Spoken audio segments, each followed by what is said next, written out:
गांव की वर्सेस शहर की हाउसवाइफ। पिछले 20 मिनट से आ रही भैंसों के रंभाने की आवाज से तंग आकर उर्मिला गुस्से में अपने बिस्तर से उठती है और कमरे की लाइट जलाकर घड़ी की ओर देखती है। ये लो, सुबह के 4:30 बज रहे। लग रहा है महारानी आज भी सोकर नहीं उठी, तभी भैंसों ने माँ माँ करके जीना मुश्किल कर रखा है। भैंसों की आवाज से परेशान हो चुकी उर्मिला न आओ देखती है न ताओ, जाकर बहू बबीता के कमरे का दरवाजा खटखटाने लगती है। दरवाजे पर हो रही खटखट की आवाज सुनकर बबीता चौंक कर उठकर बैठती है। हे भगवान, सुबह हो गई, ऊपर से 4:30 बज रहे। अब तो सासू माँ मेरा जीना मुश्किल कर देंगी। घबराते हुए बबीता साड़ी को ठीक करते हुए कमरे का दरवाजा खोलती है। अरे बहू, सुबह के 4:30 बज रहे, ये कौन सा समय होता है बिस्तर छोड़ने का? माँ जी माफ कीजिए, वो आज आँख खुलने में थोड़ी देर होगी। अरे बहू, इस तरह की लेट लतीफी ना घर की जिम्मेदार बहू के ऊपर शोभा नहीं देती।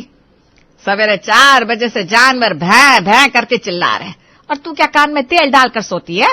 मुझे आवाज आ गई, तुझे आवाज क्यों नहीं आई? वो माँ जी।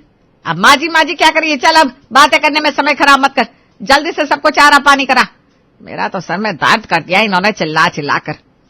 माँ जी, मैं जरा बाथरूम होकर आती हूँ, उसके बाद भैंसों को चारा पानी कर देती हूँ।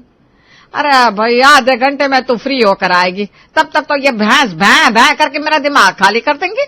कम से कम पानी तो दे जा इनको, फिर जाती रहना बाथरूम। इतनी गर्मी पड़ रही है, प्यास से बेहाल है बेचारी। सास की बातें सुनने के बाद बेचारी बहू बबीता के पास अब उनकी बातों का कोई जवाब नहीं था। वो जल्दी से हैंडपंप चलाकर 3 बाल्टी में पानी भरती है और उन बाल्टियों को भैंस के आगे रखकर बाथरूम की तरफ दौड़ लगा देती है। ये थी गांव में रहने वाली बबीता की आम सुबह। सूरज उगने से पहले ही बबीता का दिन शुरू हो जाता था। सबसे पहले उठकर बबीता जानवरों को चारा पानी देती, फिर उनकी साफ सफाई करती, दूध निकालती और फिर नहा धोकर रसोई में जाकर सास को चाय बनाकर देती। और उसके बाद जो काम का सिलसिला शुरू होता, पूरा दिन बस ऐसे ही चलता रहता। अब आप ये सोच रहे होंगे कि कहानी शुरू होती ही मैंने तो काम की कहानी सुनानी शुरू कर दी। अब क्या करे भाई, कहानी हाउसवाइफ की है तो काम का जिक्र होना तो बनता ही है, क्योंकि एक गांव की हाउसवाइफ का दिन काम से ही शुरू होता है। और सबसे हैरानी की बात यह है कि काम के शुरू होने का तो वक्त होता है, लेकिन खत्म होने का कोई वक्त नहीं, क्योंकि हाउसवाइफ के काम कभी खत्म नहीं होते। अरे बहू, कहाँ भागी जा रही है? खबरदार, जो बिना नहाए रसोई में कदम रखा तो घर की बासी झाड़ू तक निकाली नहीं है तूने, और भागी जा रही है रसोई में चाय बनाने। वो तो मैं जानती हूँ माँ जी, बस मैं सोच रही थी 1 कप चाय पी लूं, फिर साफ सफाई करने के बाद नहाऊं, वरना नहाने के बाद सफाई करने में ना फिर जी नहीं मानता। और माँ जी, इतना काम खत्म करते करते लेट भी तो बहुत हो जाता है, खाली पेट सर चकराने लगता है।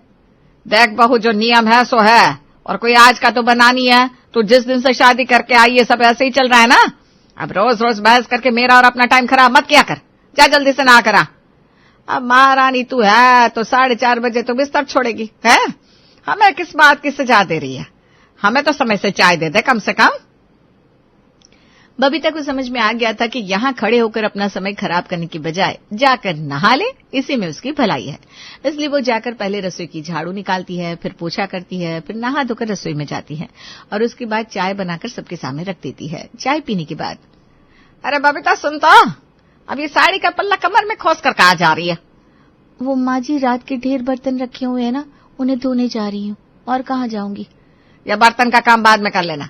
ऐसा कर, पहले जाकर भैंस का दूध निकाल, भैंस का समय हो गया है, वरना फिर एक बार भैंस शोर करना शुरू कर देगी ना तो मुसीबत हो जाएगी। सास की बात सुनकर बबीता भैंसों का दूध निकालती है, फिर भैंस के आसपास सफाई करके गोबर के उपले बनाकर एक तरफ लगा देती है। चलो, भैंस का काम तो खत्म हुआ, अब जल्दी से रात के बर्तन साफ कर लूं। ऐसा लगता है पूरी रसोई के बर्तन ही सिंक में जमा कर दिए हैं सबने।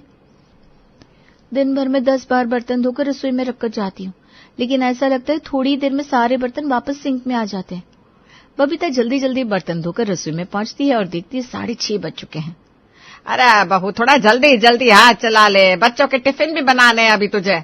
बेचारे रोज दौड़ते भागते स्कूल पहुंचते हैं। जी माँ जी, बना रही हूँ। बिजली सी तेजी से हाथ चलाने के बाद भी किसी तरह दौड़ते भागते दोनों बच्चों का टिफिन देकर बबीता ने स्कूल के लिए विदा किया और फिर उसके बाद एक गहरी सांस ली। अरे भैया, 8 बजने को आए, अब नाश्ते में कुछ बनाएगी कि नहीं? अपने बच्चों को स्कूल भेजने के बाद हाथ पर हाथ रखकर बैठ गई। इसीलिए कहती हूँ बहू, समय से उठना चाहिए। जा रही हूँ माँ जी। बच्चों को स्कूल भेजने के बाद बबीता ने परिवार में बाकी लोगों का नाश्ता बनाया, घर की साफ सफाई की, कपड़े धोए और जब तक घर का काम खत्म हुआ एक बार फिर से बच्चों के स्कूल से वापस लौटने का समय हो चुका था। मम्मा, आज स्कूल में मैडम ने बताया अगले महीने हमारी यूनिट टेस्ट होने वाले हैं। अब आपको हमारी तैयारी करानी होगी। हाँ मम्मा, राधा बिल्कुल ठीक कह रही है। मैं भी ना क्लास में सबसे पीछे हो गया हूँ। अब से आप रोज हमारी तैयारी कराया करो। सुबह से काम करते करते दोपहर होगी और अब बच्चों की परीक्षाएं सर पर है तो उनकी किताब में दिमाग खपाओ। मुझसे नहीं होता ये सब। माँ जी, अगले महीने बच्चों की परीक्षा है, दोनों का ट्यूशन लगवा देते हैं। और हाँ, राशन के सामान की भी ना लिस्ट बनाकर रख दी है मैंने। आप राधा के पापा से कहकर मंगवा दीजिएगा। हाँ ठीक है, मंगवा दूंगी। बोलती हूँ मोहन से शाम को बच्चों के लिए कोई ढंग का ट्यूशन पता करे। अरे मम्मी, ये कंप्यूटर में इंटरनेट क्यों नहीं चल रहा है? लगता है इंटरनेट का रिचार्ज खत्म हो गया। अरे बेटा, मुझे क्या पता ये रिचार्ज विचार्ज क्या होता है। शाम को तुम्हारे पापा आएंगे, उनसे पूछ लेना। ये सब ना अपने पापा से पूछा करो, मेरा दिमाग मत खाओ। अरे बबीता, वो मेरी बहन है ना मृदुला, उसके यहाँ जागरण है, अभी 3 दिन की छुट्टी भी है। मैं तो कहती हूँ सब साथ ही चलो, इसी बहाने बच्चे भी शहर घूम लेंगे। ठीक है माँ जी, जैसा आप कहें, मैं तैयारी कर लेती हूँ। माँ जी, मैं सोच रही हूँ 3-4 घंटे का सफर रहेगा। अब बच्चों को चाहे जितना खिला पिला कर ले जाओ, लेकिन रास्ते में तो उन्हें कुछ न कुछ चाहिए होता है। हाँ तो कुछ बना लेना बच्चों के लिए, सफर में खाते पीते रहेंगे तो सफर भी जल्दी बीत जाएगा। बबीता ने शहर जाने की तैयारी शुरू कर दी थी। अपनी साड़ियां, बच्चों के कपड़े वगैरह पैक करने के बाद बबीता अब खाने पीने की चीजें बनाने में व्यस्त हो गई थी। गुजिया, नमक पारे, शक्कर पारे, घर की बनी नमकीन सब बनाकर बबीता ने डब्बे में पैक कर लिया था। जागरण से 2 दिन पहले ही बबीता अपनी सास के साथ मौसी के घर पहुंच गई थी। अरे बबीता बहू, इतने साल हो गए तुम्हारी शादी को, तुम पहली बार हमारे घर आ रही हो। क्या बात है, मौसी से मिलने का कभी मन नहीं किया? नहीं मौसी जी, ऐसी बात नहीं है। आपको तो पता ही है, पूरे घर की जिम्मेदारी मेरे ऊपर ही है। आपको पता है ना, मैं इस काम के चक्कर में अपने मायके भी नहीं जा पाती। 4 दिन को भी घर छोड़कर इधर उधर हो जाओ तो ऐसा लगता है दुनिया ही अपनी जगह से हिल गई। ये बात तो तुमने बिल्कुल ठीक कही बबीता। कहने को तो हम हाउसवाइफ हैं, लेकिन अगर हम हाउसवाइफ अपना काम करना छोड़ देना तो सारा घर इधर से उधर हो जाता है। ना बच्चों को समय से खाना मिलेगा, ना धुले हुए कपड़े, और जो घर इतना चमचमा रहा है ना, धूल मिट्टी से भरा हुआ नजर आएगा। रिया की बात सुनकर बबीता मुस्कुराने लगती है। वो तो ठीक कहा भाभी आपने, लेकिन सच बात तो ये है कि पूरा दिन घर में रहने के बाद भी हमें अपने लिए समय निकालने का मौका नहीं मिलता। बिल्कुल ठीक कहा। अच्छा बबीता, तुम मम्मी जी के साथ बैठकर खूब सारी बातें करो, मैं जरा अभी को होमवर्क करा दूं। उसके भी कुछ दिन में एग्जाम शुरू होने वाले ना, तो थोड़ा सा पढ़ाई पर ध्यान देना पड़ता है। रिया बहू, इसका मतलब तुम खुद पढ़ाती हो क्या अभी को? जी मौसी जी, मैं खुद ही पढ़ाती हूँ। देख रही है बबीता, एक तू है जो हर समय बस बच्चों के ट्यूशन के लिए घर में शोर मचाती रहती है, और रिया बहू को देख, बच्चे की पढ़ाई की पूरी जिम्मेदारी अपने ऊपर ली हुई है। हाँ दादी ठीक कह रही है। आप देखो ना, अभी को ताई जी खुद पढ़ाती है, और हम लोग जब भी मम्मी के पास आते हैं, मम्मी काम का बहाना बनाकर हमें टाल देती है। उर्मिला का इस तरह शहर में रहने वाली रिया से बबीता का कंपैरिजन करना उसे बुरी तरह से खटक गया था। रिया अपने बेटे को कमरे में ले जाती है और पढ़ाने लगती है। शाम को 5 बजे वो कमरे से बाहर आती है।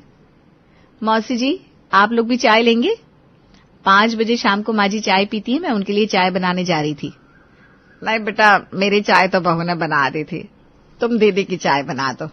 भाभी, आप शहर के लोग हो, आपका तो दोपहर का खाना 2 बजे हो जाता है, इसीलिए शाम की चाय भी लेट पीते हो। मैं माँ जी को गांव में दोपहर में 12 बजे खाना खिलाती हूँ, इसलिए माँ जी को ना 4 बजे तक चाय की हुड़क लग जाती है। हमारी तरह समय के पाबंद कहाँ होते हैं आप लोग। अगले दिन सुबह 4:30 बजे जाकर उर्मिला बड़ी बहन के कमरे का दरवाजा खटखटा देती है। अरे दीदी, अभी तक आप लोग सो रहे हैं? बहू भी नहीं उठी? सुबह उठने की आदत नहीं है क्या? एक मेरी बहू को देखो, सुबह 4 बजे उठकर काम में लग जाती है। शहर के लोगों का रहन सहन भाई हमारी समझ से तो बिल्कुल बाहर है। देखो उर्मिला, तुम लोगों का रहन सहन अलग है, इस बात में कोई 2 राय नहीं है। शहर में कौन सुबह के 4 बजे उठता है, और हमें कौन सा भैंसों का चारा पानी करना है जो हम दिन निकलने से पहले उठ जाए। और सबसे मोटी बात यह है उर्मिला कि जब सवेरे 4 बजे हम उठ ही नहीं पाते तो बहू पर क्यों दबाव बनाए कि वो 4 बजे उठे। घर के काम निपटाने की जिम्मेदारी उसकी है, अपने हिसाब से वो निपटा लेती है। हम तो अभी 2 घंटा और सोएंगे भाई। ये लो, जब तुम ही नहीं उठ रही तो बहू से किस मुंह से कहोगी जल्दी उठने के लिए। शहर आकर तुम्हारे बिना रंग ढंग खराब हो गया। चलो भाई, लग रहा है यहाँ तो खुद ही अपने लिए 1 कप चाय बनानी पड़ेगी। नहीं माँ जी, आप क्यों बनाएंगी? मुझे पता है आपको सुबह सुबह चाय पीने की आदत है, इसलिए मैं उठ गई हूँ, मैं बना कर लाती हूँ, आप बैठिए। मौसी जी, आप आराम से सो जाइए। मैं समझती हूँ, अब अगर भाभी समय से नहीं उठी तो इसमें आपकी क्या गलती है। आपकी तो उम्र हो गई है, आप थोड़ी ना सुबह उठकर सबके लिए चाय नाश्ता बनाएंगी। आप आराम से अपने कमरे में आराम कीजिए, मैं माँ जी को संभाल लूंगी। एक तरफ उर्मिला ने मुंह टेढ़ा किया हुआ था, दूसरी तरफ बहू बबीता सास के लिए चाय बनाकर खुद को रिया से ऊपर समझ रही थी। दोपहर के समय राधा, ताई जी के हाथ की गर्मा गर्म रोटियां खाकर मजा आ गया, क्या कहती हो? बिल्कुल ठीक कह रहे हो भैया, मेरा तो मन कर रहा है खाते जाओ खाते जाओ। अच्छा, घर पर 1 रोटी खत्म करने में भी 2 घंटे का समय लगाते हो दोनों, और यहाँ ऐसी बातें कर रहे हो जैसे आज से पहले कभी रोटी नहीं खाई। माँ रोटी खाई है, लेकिन ताई जी की तरह गरम गरम रोटियां बनाकर कहाँ खिलाते हो आप? अब तो सवेरे रोटियां बनाकर रख देते हो, हम स्कूल से आते हैं तब तक सारा खाना ठंडा हो जाता है, इसलिए खाने में टेस्ट भी नहीं आता, ना ही उसे खाने का मन करता है। बस फिर क्या था, बबीता का गुस्सा 7वें आसमान पर पहुंच जाता है। हाँ, रख देती हूँ मैं रोटियां बनाकर, कोई गुनाह कर देती हूँ क्या? भूखे तो नहीं रहते हो ना, पेट भर जाता है ना तुम्हारा। और मेरा कंपैरिजन अपनी ताई के साथ मत किया करो। ताई जी के यहाँ पर घर के काम करने के लिए नौकर आते हैं, मेरी मदद करने के लिए कौन है वहाँ?